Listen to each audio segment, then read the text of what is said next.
Hoy se acaba de publicar, 19 días después, la sentencia contra el fiscal general del Estado.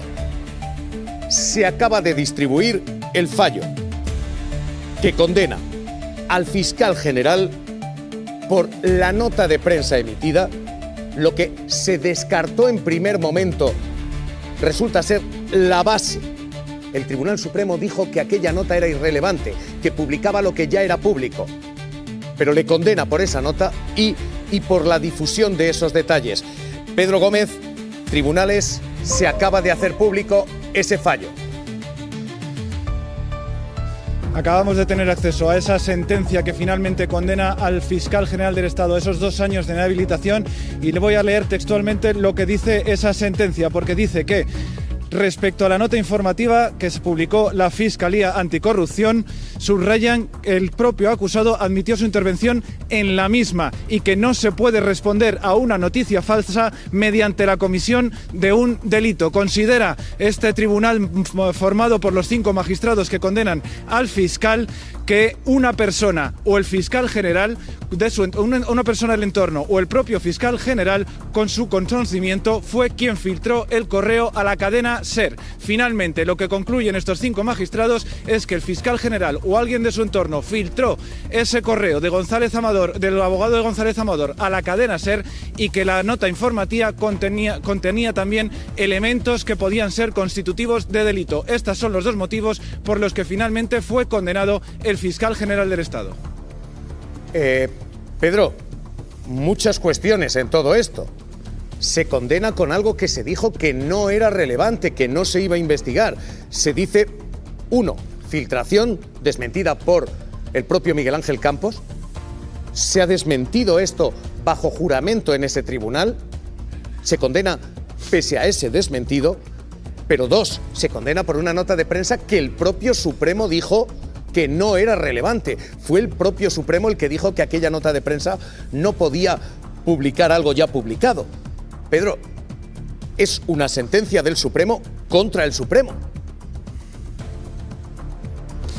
Se podría decir que durante todo lo que fue el juicio oral, los magistrados que finalmente han decidido condenar al fiscal han cambiado de opinión. Cuando se admitió esa querella contra el fiscal general y se trajo aquí hasta el Tribunal Supremo por su condición de aforado, se decía que esa nota de prensa aparentemente no contenía ningún hecho delictivo. Sin embargo, según lo que podemos leer ahora mismo, el fiscal general tendría que haber garantizado la presunción de inocencia y el derecho a la defensa de González Amador, y que tenía que haber guardado esos datos y no haberlos publicado en la nota de prensa que publicaron para desmentir precisamente el bulo generado por Miguel Ángel Rodríguez. Dicen que para desmentir un bulo no se puede cometer un delito. Es lo contrario a lo que se dijo cuando se admitió aquí esa denuncia que venía del Tribunal Superior de Justicia de Madrid. Así que tenemos ahora mismo un Tribunal Supremo que condena contra los testimonios de todos los periodistas. La lógica procesal sería ahora acusar a los periodistas de perjurio, de falso testimonio, porque lo que ha hecho es utilizar pruebas en contrario, es decir, asumir que toda la prensa ha mentido, que todos los periodistas, en términos de Miguel Ángel Rodríguez, tienen que ir para adelante.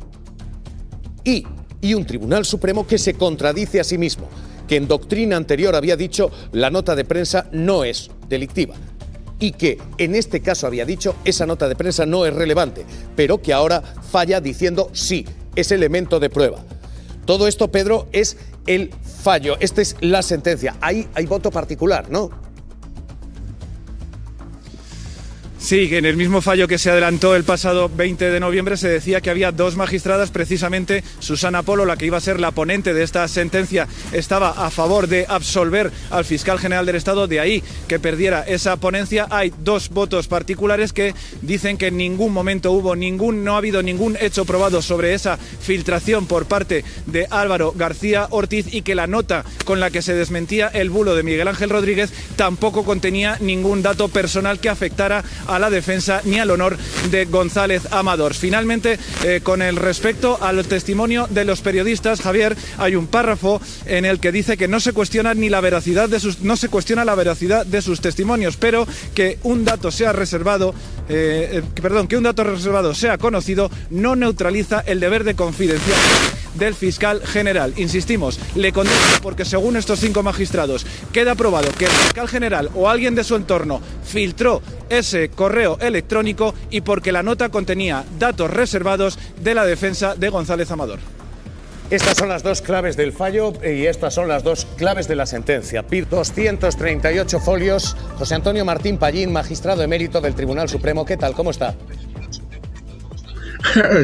Pues, ¿qué te voy a contar? Perplejo ante lo que estoy escuchando, aunque ya me lo esperaba. ¿Por qué? ¿Cómo lo lee usted? La nota de prensa y la filtración, las 2 cosas se atribuyen al fiscal general del Estado.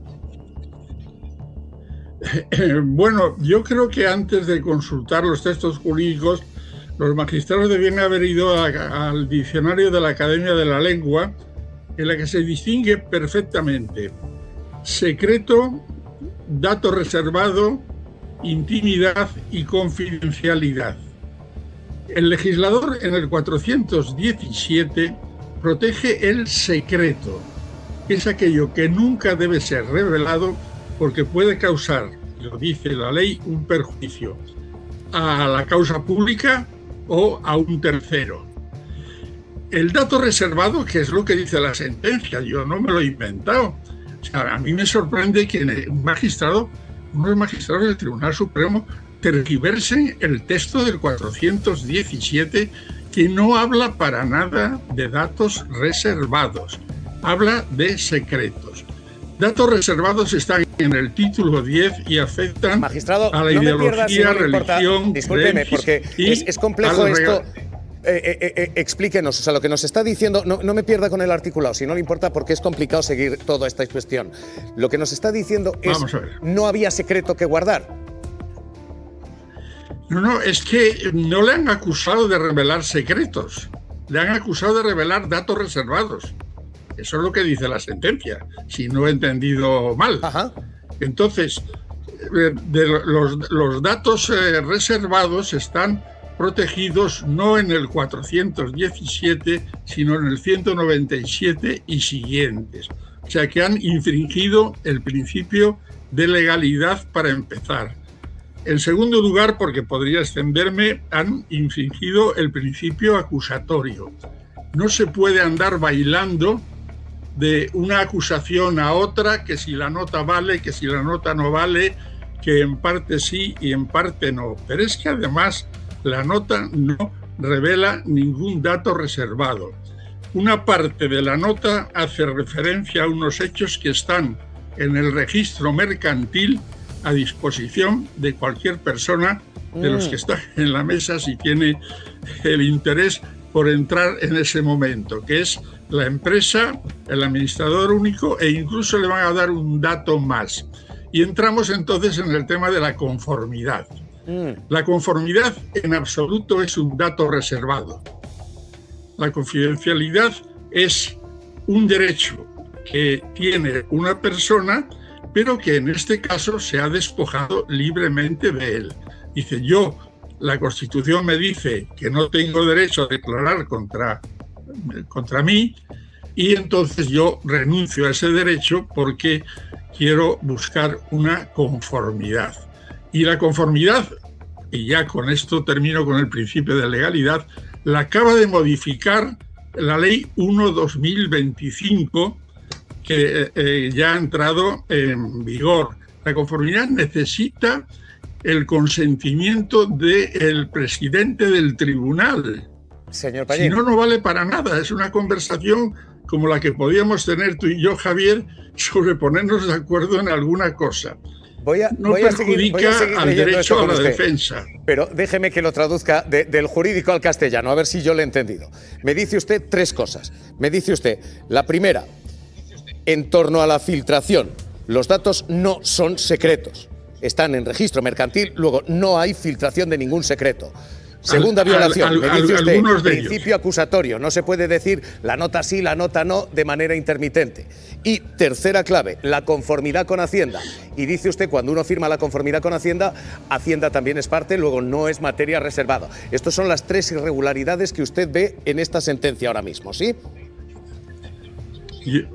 Según el protocolo y según lo que regula ahora la ley en esta modificación, y siempre ha sido, la conformidad es un acto procesal que tiene que aprobar el presidente del tribunal.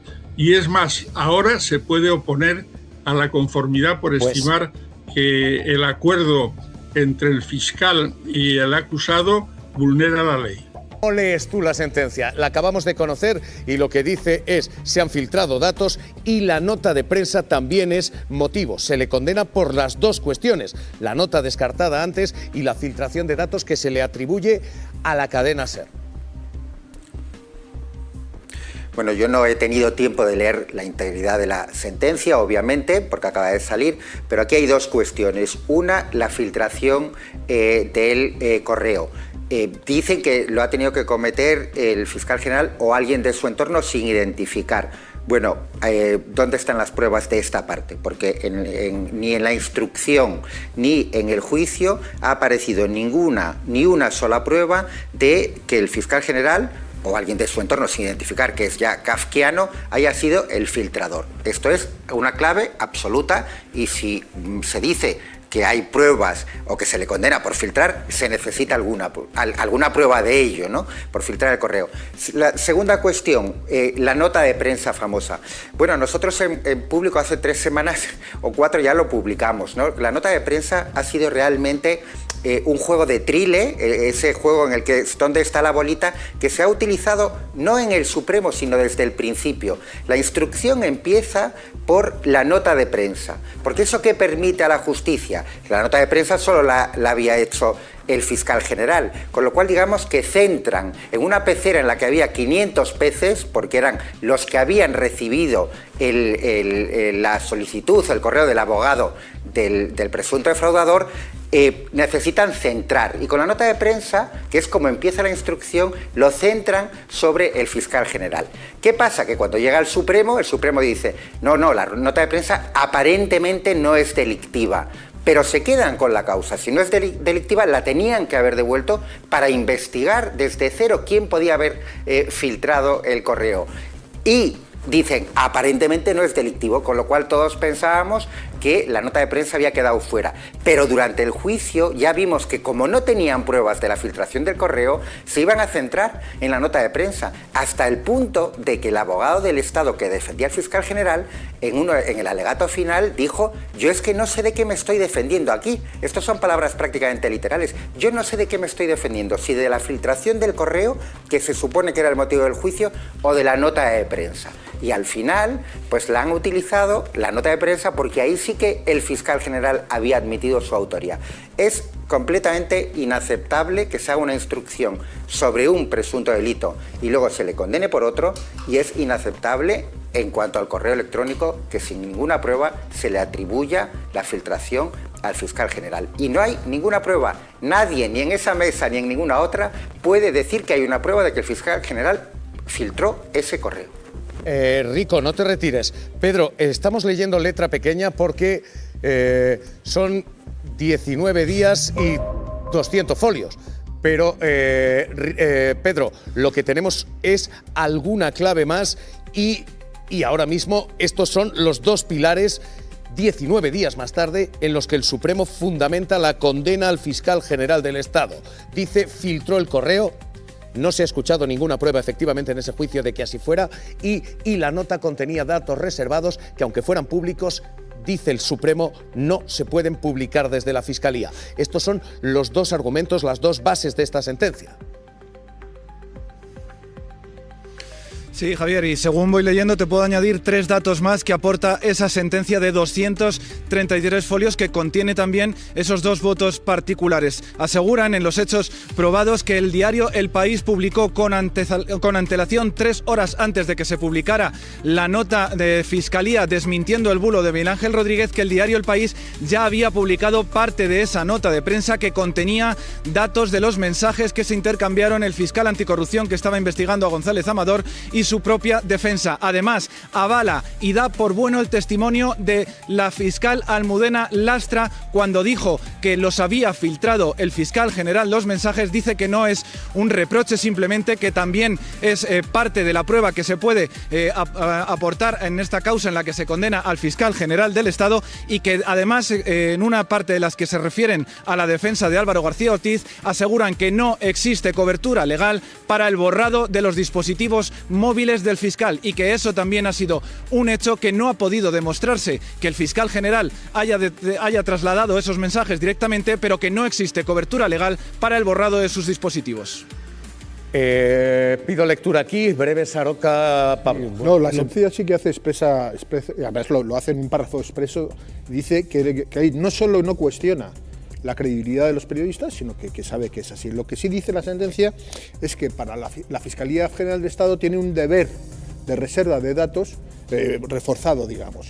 ¿Por qué? Porque aunque públicamente el dato sea conocido porque haya sido divulgado por un medio de comunicación, lo que no puede hacer la Fiscalía General con sus medios es dar información reservada sobre ninguno de sus asuntos. Porque lo deciden ellos justo ¿Por qué? lo contrario. Porque además dice tienen el deber institucional de desvelar mentiras. No, pero es que y además yo creo que el error realmente, que yo no sé si es delito, el Supremo considera que sí, pero para mí el gran error de la Fiscalía General del Estado es entrar en el detalle concreto. Javier Aroca. Eso para desmentir, porque podía haber sido mucho más sucinto. Y evidentemente esa nota de prensa no hubiese tenido los problemas que luego ha traído. Simplemente lo niegas y dices que no es así. Esta sentencia va a ser como el discurso de Navidad del rey. Que una cosa es lo que dice el rey y otra cosa es lo que decimos luego los tertulianos. Pero hay una realidad fáctica, y es que han pasado 19 días. Y si los sesudos juristas del Tribunal Supremo han necesitado 19 días para este bodrio de sentencia, a mí me parece, por lo que voy viendo, después me la veré y a lo mejor digo que es bodrio y medio. No, lo que estoy viendo, esto es una sentencia absolutamente insustancial, inconsistente, de una extrema volatilidad, y yo creo que también insustancial. Va a ser todo un espectáculo ver el texto de esta sentencia entero y leído y escrito, y los votos. Va a ser todo un espectáculo verla navegar por Europa y verla aparecer en el Tribunal Constitucional. Esos votos particulares va a ser una vergüenza para el Tribunal Supremo. Esos votos particulares van a ser la base de recursos al Constitucional, porque esos votos particulares son también muy contundentes. Carla, estamos ahora mismo terminando lectura y Pedro está leyendo la sentencia. Acuña, tú estás leyendo los votos particulares. ¿Qué argumentan esos votos particulares? Los votos particulares los firman 2 magistradas que consideran que el fiscal general del Estado tiene que ser absuelto por ese delito de revelación de secretos. Consideran que el contenido de la nota de prensa era séptico y contenía los datos necesarios para desmentir un bulo, y también dan mucha relevancia al testimonio de los periodistas porque negaron que fuera el fiscal general su fuente, que él no filtró el correo electrónico objeto de la investigación, y que hay que considerar esos testimonios porque parecen veraces y no se les puede restar veracidad porque se acogieran a su hecho de no desvelar las fuentes. Son los 2 votos particulares de las 2 magistradas progresistas que consideran que el fiscal general del Estado tiene que ser absuelto. Lectura aquí, empezando por el 19 días después. Yo, que el periodista de la cadena SER, me querellaría por infracción de su derecho al honor. Porque digan lo que digan, en esa elipsis jurídica están diciendo que mintió. Pero bueno, esto es una barbaridad. Yo voy a intentar terminar. Naturalmente, yo soy jurista y hago mi análisis. Un análisis, eso es directamente una falsedad. Bueno, perdóname, ¿dónde he dicho una falsedad? Has dicho que tú crees que debería querellarse por lo que... No hay ninguna elipsis. Ah, bueno, está diciendo, esa es la valoración. Está diciendo que es igual que los... está diciendo una falsedad que es igual que los... Y voy a realizar finalizar mi argumento. Dejaos hablar, por favor, que está muy caliente la información y requiere cierta cautela y cierta lectura. Primera cuestión. Vamos con ello. No se prueba la autoría, ni siquiera la participación, no se prueba la existencia de un delito, actúan contra sus propios actos, que este es un principio del derecho que no se puede traspasar, porque ellos ya dijeron que la nota de prensa no constituía ningún elemento del delito, y aquí no se está protegiendo la intimidad de nadie, se está protegiendo a determinado personaje político del que acabamos de hablar hace un momento, que se le protege por tierra, mar y aire. Esto es una vergüenza y desde luego mina la confianza de los ciudadanos en la justicia. Pero vamos a ver, si estás hablando ahora como te interrumpo jurista, yo, ¿no? Bueno, ¿Te gusta? Pues lo interrúmpeme. Lo hago. Pero ahora para que la si estás hablando como jurista, no puedes hacer alegatos respecto de las razones por las cuales se ha dado esta sentencia. Cuando está diciendo que no importa, cuando está diciendo que no importa, esta es la cuestión, que luego nos prohíben el hecho criticarlo. de que los testigos supieran o no supieran el contenido o la información, lo que está diciendo no es que mientan, es que es irrelevante que lo sepan para que el Pero ¿cómo fiscal... va a ser irrelevante? Si dicen, te lo repito porque no lo entiendes. Es que no el fiscal general del Estado, el fiscal general del Estado comete el delito con independencia de que los otros lo conozcan. Lo que está salvando es justamente la tarea periodística que a veces se alimenta de frustración. Manuel Rico, Hombre, lo que está pasándose por el arco del triunfo los testimonios de periodistas honrados. Que no.